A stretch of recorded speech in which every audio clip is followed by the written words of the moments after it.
Hi, this is Chef Rick, and today I'm going to cook a glazed ham. So here we go, this is where we start. This is a unsmoked, boneless gammon joint. So if you go into a supermarket, you're looking for a gammon joint, just like that.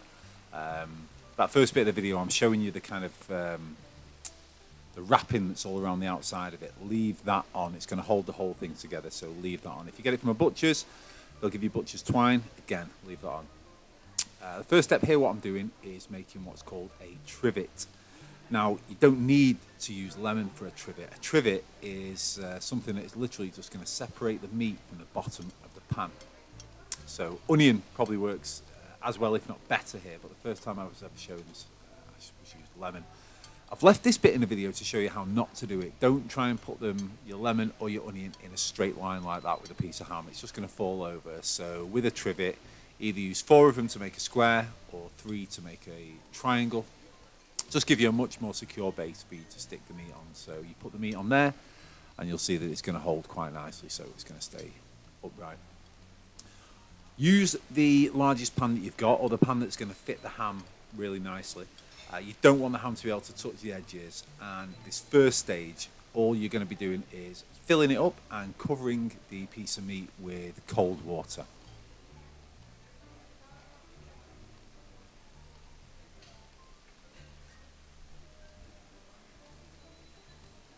So you'll see that this pan just fits the ham in there. Covered it with cold water. Now I'm going to bring it to the boil. So mine's an electric oven, so it needs to go on a really high heat. Took about 10 to 15 minutes to get it right to the boil. So this is boil 1. At the end of the boil, you'll see obviously the water is going to have been boiling away. Turn the heat off. You'll see that there's that foam on the surface. Now you want to remove the ham and you're going to change the water. Now, when you remove the ham here, yeah, of course it's hot, so you can't do it with your hands, but it's also heavy. So I use a couple of forks, dig them in the side. It gives you a bit more control over what you're doing. So lift out the ham, put it onto a plate. And you're going to do the same thing again this time. We're going to do a second boil of it, but this time we're going to boil it in a stock. So here's a stock that we do. So it's really, really simple. It's going to be carrot. As you can see, I've used 3 small carrots. You can use 1 massive carrot. You can use 10 tiny carrots. Doesn't matter. Really doesn't matter. You're just going to be imparting flavour. Chopped roughly, unpeeled. There's no need to peel them. Chop them at an angle. Celery. One of those kind of joke ingredients. Oh yeah, you eat celery. There's nothing in it, but the flavour in celery is absolutely unreal. Especially if you're making something like a stock. You'll really know that it's there. So a couple of sticks of celery. Again, just washed and roughly chopped, and an onion. This onion, as you can see, I'll top it, and I'm going to chop it into quarters. Make sure it's peeled. Do not do like finely minced or diced onion. It's completely unnecessary. Just peel it. Again, I'm sure there's someone watching this who says, "Oh, I don't peel it." Well, you probably don't need to, but just for the sake of this, let's peel it. The root, as you've probably seen in my onion chopping video, I always keep on. Stops you crying, although weirdly one in like every 50 that you do somehow makes you cry, so there's probably no science behind it. So in there we've got the onion in quarters, celery and carrot. We're now adding 3 bay leaves, dried bay leaves, and whole black peppercorns, 53 whole black peppercorns. Again, that's not an exact science, I just counted them for the hell of it, so there's 53 in there, but just a small handful of black peppercorns. And this onion, we're making, again, a trivet, just like we did at the beginning with the lemons, but this time we're using onion. Again, you could have done this right at the beginning. If you don't have lemons at all and you see this recipe, don't think you can't do it. Of course you can. You're just going to slice the onions into thick wedges. The skin's going to peel off really, really easy. This is also how you'd make onion rings, which again I'll do in a separate video. But for this, you're just making a trivet. So we're going to put a pan back on the stove. A slightly bigger pan this time, just because the first one I had it would have done the job, but this one was way better, so I've used just a slightly bigger pan. A trivet of onions that I'm going to place the ham on top, and just like before, we're going to cover it with cold, fresh water. Except this time we're also going to be adding the vegetables to this water as well to make a stock, which is why the biggest pan you can use is preferred. Just use a normal saucepan that just about fits the ham in there. You'll end up with the ham touching the edges, and it kind of burns and sticks, and it's just not ideal. You want it to have a bit of movement. When this one boils, this one's going to be boiling for, again, well, until it comes to boil. So with my stove, about 20 minutes. Probably going to have this on there between 15 and 20 minutes. And, well, I'll show you in a second.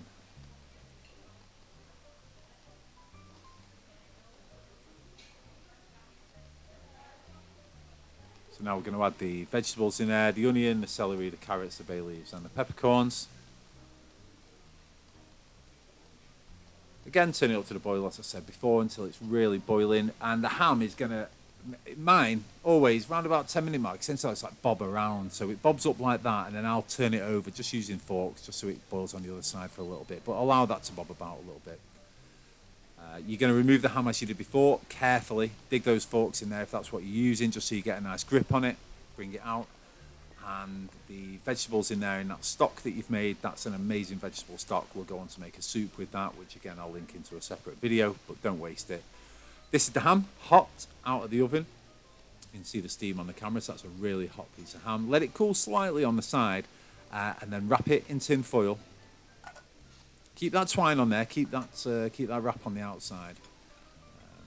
Wrap it up in tin foil and put it in the fridge overnight. This is absolutely ideal. If you're making this, it should be a bit of a celebration anyway, so you should have plenty of time. Here's the next day, taking the ham out of the fridge. So this is going to be so easy to work with now because it's really nice and cold. You can totally handle it. Everything's relaxed in that piece of meat. And we're now going to remove that kind of wrap that's on the outside, or if you got it from a butcher's, the twine. It's done its job. The ham stayed really nicely in place. So just remove that, throw it away, and you're left with, this is now ham. You could slice that and eat it. It can be absolutely delicious, but as we're making a glazed ham, we're going to do a few more steps to make it something really, really special. First thing we're going to do is remove the rind. The rind is the skin. And you've got, obviously, the ham, the meat, which is then fat, and then skin. So what you'll want to be doing here is cutting through the fat. So you want to just cut right through that fat layer. Don't worry about being too accurate at this point. Just almost go right through the middle of the fat. Keep it close to the ham if you can, but just cut right through the middle of the fat. And you're going to remove that rind. Remove it in one piece. Because what we're going to do with this is we're going to go on to make some pork crackling. Absolutely gorgeous, fresh homemade pork crackling. Again, there'll be a link to that video in here. So that's your piece of skin or rind. Again, put that to one side. You'll see the link to the other video to make the crackling. And now what we're going to do is remove the fat. So just work your way around. Take your time. This is cold and it comes off really, really easily. I'm just using a paring knife for this. Just take your time. You want to make sure that when you look at it from the outside, that it's white because of the fat. I mean, you can see that that's white on the edge there, and we're just working our way around it. If that was just complete pink and meat, then you've gone too far. But just take your time with it. Just remove as much fat as you can. You can feel it there. Rub it down. You'll feel where there's any lumps or bumps or any extra bits of fat. Trim any bits off that you need to, but that's it. That's your ham ready to work. Now, but put a groove in there with a sharp knife. Don't go too deep with this. I mean, no more than 1 centimetre cuts into that. Just cut down at diagonals into your ham. All the way around, apart from the very bottom of it. The very bottom of it is obviously the flat bit that you've been standing on the trivet every time. Turn the ham over and score it again in the opposite direction, but at a diagonal. And that's going to give you loads of individual little squares in the top from the 2 diagonal cuts that you've been making. Again, just work your way around, take your time with it. Now, cloves. Take a clove and put it in each of the bits where the 2 grooves cross. This is horrendous camera work. I'm sorry I can't go back and re-record it. I don't know why I moved it completely out of shot, but this is my first video, so bear with me. But I promise you, I'm putting in the cloves into each individual gap. There we go. Again, take your time with this bit. It pays off in the end. It might be a little bit of a ball ache, but just do it. Take your time. Put one of the cloves into each of the cuts. Where the cuts meet, you'll see it's very self-explanatory. And a big thing here, my biggest tip, is count the number of cloves that you put into that ham, because if you put 20 cloves in, you want to make sure you take 20 cloves out at the end. There is nothing worse than biting into a clove. Horrendous. So that's it. So we've got the ham prepared. We've put the cloves in there. We've put it in a baking tray. Now we're going to make our glaze. So the glaze that we're going to use is in a saucepan. We're going to use a shredless marmalade, sugar, soft brown sugar, and Dijon mustard. Put it onto the stove, kind of a medium heat. You just want all that to melt round. Just give it a little mix, give it time, leave it on the stove. You can do 100 different glazes. Google your favorite type of glaze and you're going to add it in the same way. This is my glaze. This is very, very simple. Marmalade's got the fruitiness. The sugar, of course, brings the sweetness, and the Dijon mustard gives a little bit of heat as well. Cook that down. Took about 10 minutes on a medium heat. You'll know when it's cooked down because there won't be any more lumps of marmalade. The marmalade will have totally melted into a lovely liquid. And there you go. That's probably 10 or 15 minutes on a medium heat. Now with a pastry brush, delicately, very delicately brush this ham. In the past, I have rushed this and slathered it on and whacked it on, and all it does is it like pulls out the cloves. So just be delicate, all over the top, all over the sides. And then when you've done that, you put this ham back in the oven for 10 minutes. All the guidelines and everything, temperatures-wise, are going to be in the description. Put that in for 10 minutes. Bring it out. I know you're thinking, oh, what a nice camera. Why did you not use this from the start? Well, I didn't think that. It's my first video. Second layer of glaze, just as before. Nice, gentle dabs all over the top. Just make sure that you don't knock out any of those cloves. And brush it all over the sides as well. And you're going to just repeat. You're going to put it back in the oven now for same temperature, around about 10 minutes. Bring it back out. Give it another coat of glaze. If your glaze is too thick, then put it back on the hob, just on a medium heat. Just get it nice and thin again. And you're just going to keep glazing this every 10 minutes. Really, you won't want to be cooking it for about no more than 40 minutes. So, you can glaze it as many times as you like. This one had 3 glazes. And in the end, there is your piece of glazed ham. Again, this is red hot. As we've done previously, carefully remove it with forks. Look at that. It's just delicious. Now, count the number of cloves that went into it and make sure the exact number came out. I tried to be clever there and use a fish boner to take out the cloves, but it just didn't work. So use your fingers. Let it cool slightly. You can let it cool completely at this point.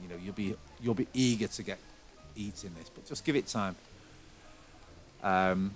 Again, count the number of cloves that went in. I think in mine was 27, so I made sure that 27 cloves came out. It's the last time I'll say it, but really, really, really, it's important. You do not want to bite into a clove. Absolutely horrendous. And that's it. That's your marmalade glazed ham. Carve the meat. Serve however you want. A sandwich with pickles. You're going to criticise my carving there, but look at the way my hands are. I'm trying to do it right with the camera there, so I'm leaning across to do it in the right way. Very awkward. But I promise you, this is one of those beautiful pieces of ham that you'll have. One of the most delicious sandwiches ever, and that is my marmalade glazed